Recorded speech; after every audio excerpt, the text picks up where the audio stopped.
Presidenta, senadora Ana Amélia, senador Mozarildo Cavalcante, prezadas senadoras, senadores, telespectadores da TV Senado, ouvintes da Rádio Senado.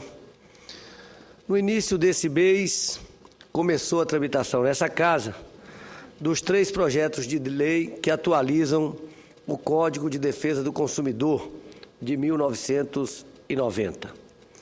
Essa comissão de juristas do Senado Federal trabalhou durante vários meses sob a presidência do ministro Herman Benjamin e de notáveis juristas, muitos deles que colaboraram na elaboração do Código de Defesa do Consumidor vigente e apresentaram uma proposta que foi assumida pelo presidente do Senado Federal. Essa comissão de juristas fez um estudo extremamente qualificado, coeso e harmônico para essa atualização, com inovações em temas estratégicos, como a regulamentação de compras pela internet e de normas que buscam evitar a insolvência de pessoas físicas, incluindo dispositivos conceituais como o mínimo existencial, a oferta responsável de crédito ao consumidor e o combate ao superendividamento. Também disciplina as ações coletivas, assegurando prioridade e agilidade na justiça, assim como eficácia nacional às decisões. É importante registrar que, quando da elaboração do Código de Defesa do Consumidor, esses temas estavam distantes do cotidiano do brasileiro. O comércio eletrônico, porque naquele tempo nós não tínhamos ainda o acesso à internet. E hoje, mais da metade dos brasileiros já tem acesso à internet e o comércio eletrônico cresceu bastante. Por outro lado, nós tivemos uma ascensão muito grande de pessoas à classe média e uma ampliação muito grande da oferta de crédito, o que levou também a problemas de superendividamento. O momento é muito auspicioso e promissor para o aperfeiçoamento da lei, que é considerada uma das melhores do mundo em matéria consumerista.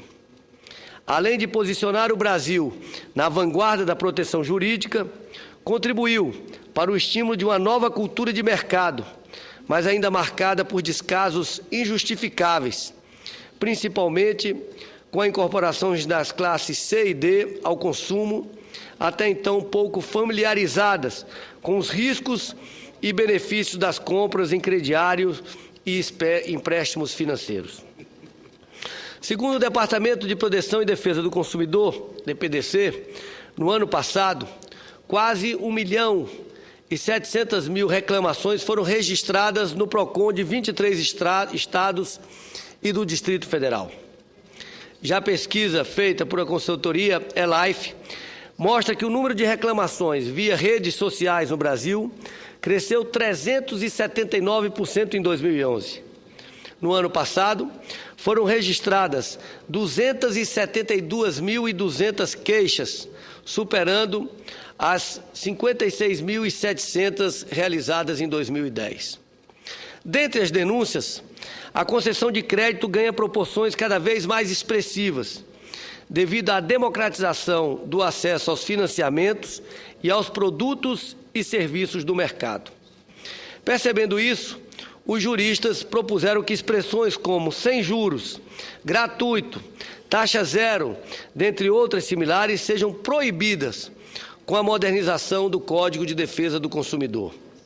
Também será proibida a operação de crédito concluída sem a consulta a serviços de proteção ou sem a avaliação da situação financeira do consumidor.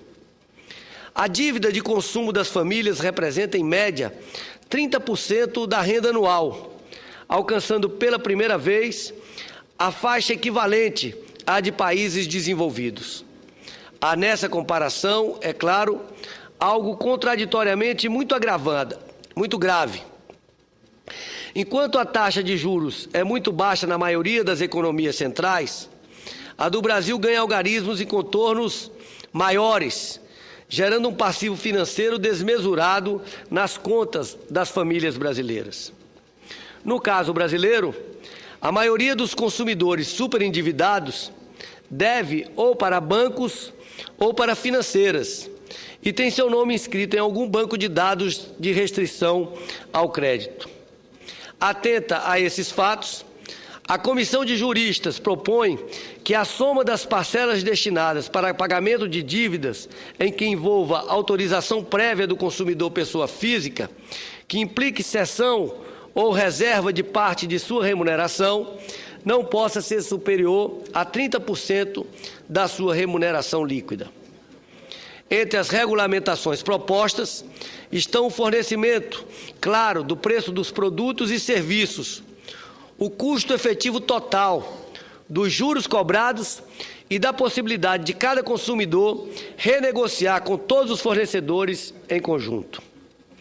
Há uma evidente expansão de crédito no país, inclusive por conta da queda dos juros e do esforço do governo para levar a um maior acesso ao crédito. Mas é fato que ela é acompanhada de um aumento das dívidas. No ano passado, o Brasil ultrapassou a marca de 2 trilhões de crédito na economia, o que representa um crescimento de 19% em relação a 2010. Já o número de inadimplentes cresceu em 21%. São verdadeiros golpes de mercado cometidos diariamente, que às vezes até acontecem sem que haja intenção de má-fé por parte dos comerciantes, mas sim pelo próprio desconhecimento da oferta de crédito sem critérios de segurança, aliado ao desconhecimento dos consumidores sobre os direitos que lhe assistem. A questão que devemos refletir é se queremos uma população orgulhosamente emergente e, ao mesmo tempo, frustradamente endividada. Diante disso, é importante analisar de forma crítica e propositiva o atual modelo de inclusão socioeconômica adotado pelo país, que não pode estar focado apenas no consumo. Não é incentivando os brasileiros a consumir desenfreadamente que o país vai evoluir. Muitas vezes, o investimento no consumo interno é importante, mas é importante registrar também que um alienado padrão de consumo implica em sérios riscos, não apenas ao consumidor, mas muitas vezes ao meio ambiente. Segundo estimativas do Banco Mundial, apenas 20% da humanidade consome 80% dos recursos naturais. Já dados do relatório de Estado do Mundo de 2010 mostram que os 7% mais ricos do mundo são responsáveis por nada menos que a metade das emissões globais de dióxido de carbono no planeta, enquanto os 93% mais pobres respondem por apenas 6%. O Senado trabalha hoje para qualificar o Código de Defesa do Consumidor, a fim de garantir segurança à população, principalmente no contexto em que direitos básicos tornam-se cada vez mais itens de consumo, como a saúde e a educação. Mas de que valerá esse esforço se a população não conhece seus direitos e não tem a oportunidade de se educar frente aos novos padrões de consumo na sociedade contemporânea? É fundamental dar mais atenção à prestação de informações aos consumidores, sobretudo quando se envolve risco da tomada de crédito.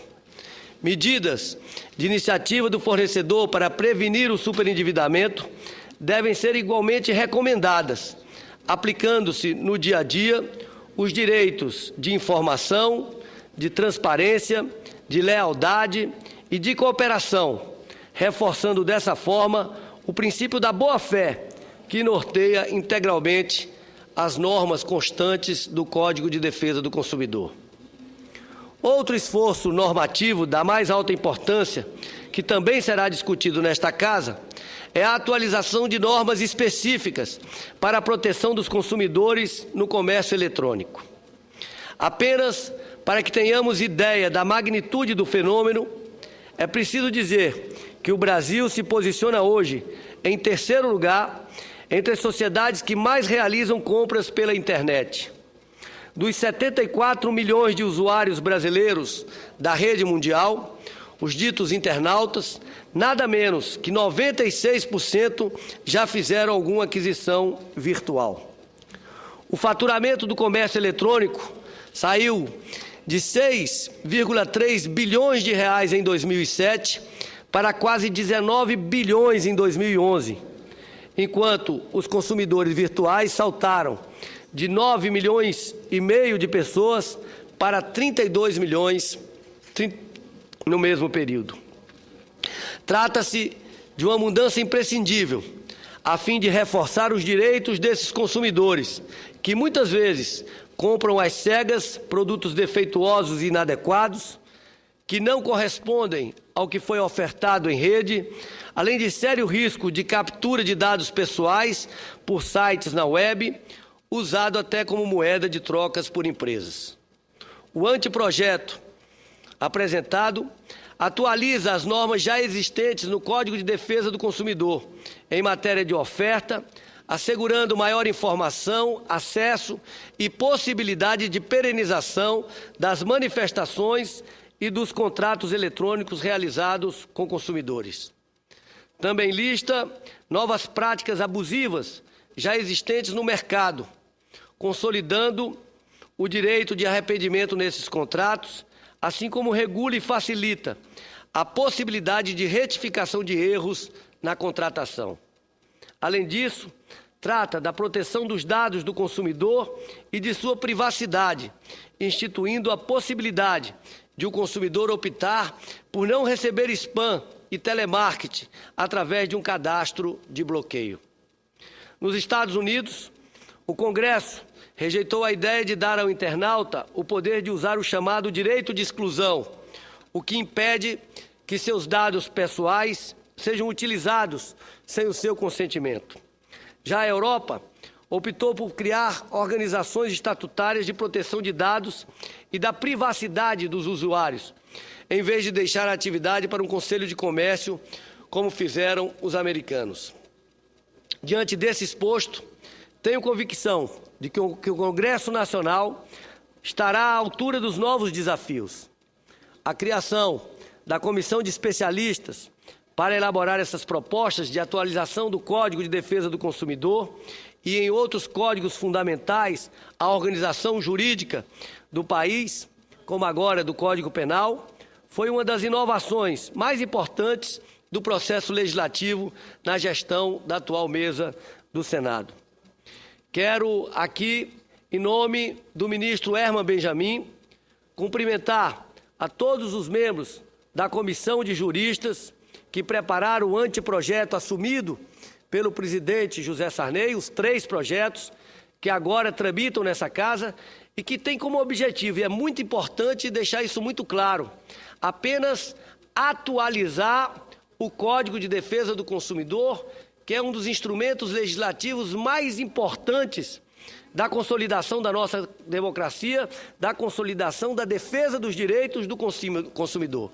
Não queremos fazer nenhuma alteração no Código de Defesa do Consumidor, apenas atualizá-lo, porque, quando aprovado pelo Congresso Nacional, esses temas, comércio eletrônico e superendividamento, não estavam presentes no dia a dia dos brasileiros, e ouço com muita atenção o senador Cristóvão Buarque. Senador Rodrigo, o tema que o senhor traz aqui hoje, e a maneira como fala, mostra a consistência, a preocupação que tem o senhor com o exercício da coisa pública. Certamente, as reformas que nós precisamos fazer, as reformas, como alguns dizem, imediatas, inadiáveis, nós não estamos fazendo, pelo menos, há uma agenda, há uma pauta, como é que o senhor coloca, dos direitos do consumidor, do Código. O Código Penal está se tentando, o Código Florestal está se tentando. A reforma política, paramos de falar, mas precisa também de um novo Código Eleitoral e do comportamento e da ação e da atividade política. Agora, tem tema urgente, e ninguém nem fala, a reforma educacional. A gente fala em melhoria da educação, mas não basta hoje melhorar a educação. É preciso fazer uma profunda reforma. Nós não vamos conseguir melhorar como desejamos, como precisamos, a educação sem uma reforma profunda, radical da estrutura educacional. Esse velho, carcomido sistema que dá educação de base para os estados e municípios, que dá ensino superior 30% dos alunos para as federais, isso daí está superado. A gente não lembra de fazer a necessidade de um grande debate sobre a reforma, entre aspas, código educacional brasileiro. Então eu aproveito, pego uma carona na sua fala para dizer da minha admiração pela preocupação e pela maneira como o senhor coloca o problema e seu envolvimento no Código Florestal, seu envolvimento na defesa do consumidor. Eu pego uma carona para dizer, precisamos fazer uma reforma ainda mais profunda, mais radical no sistema educacional brasileiro. E muitos estão fugindo disso. Os dados desses dias do IDEB, que mede o desempenho das escolas, mostra uma tragédia. O ensino médio está estagnado. No mundo de hoje, educação estagnada é país ficando para trás. Quando a educação fica estagnada, o país não fica estagnado, o país regride. Pode até o PIB crescer, mas é um PIB velho. E nós não estamos trabalhando. Mas veja bem, entre os dados fornecidos, a primeira escola, a melhor escola, é uma escola pública de Pernambuco, federal. Se olharmos as federais, nós vamos ver que elas estão em situação melhor do que as próprias particulares na média. Mas quando a gente fala em federalizar a educação, há uma resistência completa, como se fosse um absurdo. Quando um banco está para quebrar, meses antes, o governo federal intervém através do Banco Central para salvar o banco. Nós temos um sistema falido, porque é um sistema que fica 150 dias em greve, é um sistema falido. E ninguém falou em intervenção. Pior ainda, o MEC nem podia fazer nada, ficou quieto, calado, ouvindo pelo Jornal Nacional, pelos diversos blogs, pelos jornais, que aquele Estado estava com uma greve tão longa, e outros muitos. Eu apenas quero dizer da minha solidariedade, apoio à sua preocupação e agarrar o tema para cobrar todos nós dessa casa uma preocupação com a necessidade de uma reforma do sistema educacional. Senhor senador Rodrigo Hollenberg, senador Cristóvão, a propósito, Vossa Excelência faz uma parte ao senador Rodrigo sobre educação e temos o prazer de estar recebendo aqui a visita dos alunos do ensino fundamental do Colégio Maxwell do Guará, que é uma das cidades satélites aqui do Distrito Federal. Obrigada pela visita. Desculpe, senador Rodrigo, mas como são jovens do Distrito Federal, onde Vossa Excelência com o senador Cristóvão Buarque e Jean Argelo muito representam esta região do Brasil. Muito obrigado, senadora Ana Amélia. Eu quero também manifestar a minha alegria de receber os estudantes aqui do Guará, que muito nos honram com as suas presenças aqui no plenário.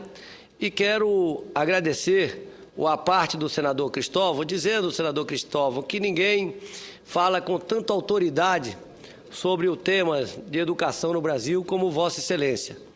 Vossa Excelência foi governador do Distrito Federal, mudou a cultura do Distrito Federal com propostas educacionais, foi um dos criadores da Bolsa Escola, foi ministro da Educação e traz essa proposta que precisa ser debatida com profundidade e que eu concordo que a federalização da educação no Brasil permitiria uma melhora significativa da qualidade da educação. Me chamou a atenção e eu quero registrar que hoje, ao ler os jornais logo cedo e vendo os índices do desenvolvimento, os índices do IDEB, que avaliam a educação no nosso país, que mostram ligeira melhoria, mas muito pequena no ensino fundamental, mas ela vai diminuindo nos anos finais do ensino fundamental e está estagnada no ensino médio. E ao ver o desempenho dessa escola de Pernambuco, que é ligada à Universidade Federal de Pernambuco, eu lembrei do senhor, lembrei da sua proposta de federalização. Realmente, nós precisamos dar uma prioridade maior à educação, ou seja, promover efetivamente uma reforma educacional no nosso país. Até E o próprio Ministério reconhece isso, que o número de disciplinas no ensino médio, hoje ele já não atende mais a uma realidade que vem mudando muito rapidamente com as inovações tecnológicas. A gente precisa melhorar a qualidade da educação do Brasil, melhorando, transformando toda a forma de organização da educação pública no nosso país. Mas quero aqui registrar a importância deste debate, ao qual me referia, de atualização do Código de Defesa do Consumidor. O presidente Sarney entendeu por bem designar uma comissão especial que vai tratar de todos os projetos que tramitam na Casa sobre alterações no Código de Defesa do Consumidor, mas claro que com um foco maior, prioritário nesse trabalho apresentado por essa comissão de juristas que busca atualizar o nosso código na questão da regulamentação do comércio eletrônico, na proteção ao superendividamento e na regulamentação do acesso coletivo à justiça para a garantia do direito do consumidor. Reiterando que é muito importante ouvir as entidades de defesa do consumidor. Há uma notícia extremamente alvissareira, que é a criação, por parte do Ministério da Justiça, a Secretaria Nacional de Defesa dos Direitos do Consumidor, mas sempre com este foco, com essa diretriz. Vamos atualizar o Código de Defesa do Consumidor, incorporando esses temas, mas não vamos permitir nenhuma alteração. Esse é um apelo que eu faço à Casa, nenhuma alteração que desfigure uma conquista extraordinária da população brasileira, oferecida pelo Congresso Nacional, num grande momento do Congresso Nacional Brasileiro, que foi a aprovação, há pouco mais de 20 anos, do Código de Defesa do Consumidor. É esse o registro que gostaria de fazer na tarde de hoje, agradecendo a Vossa Excelência, senadora Ana Amélia.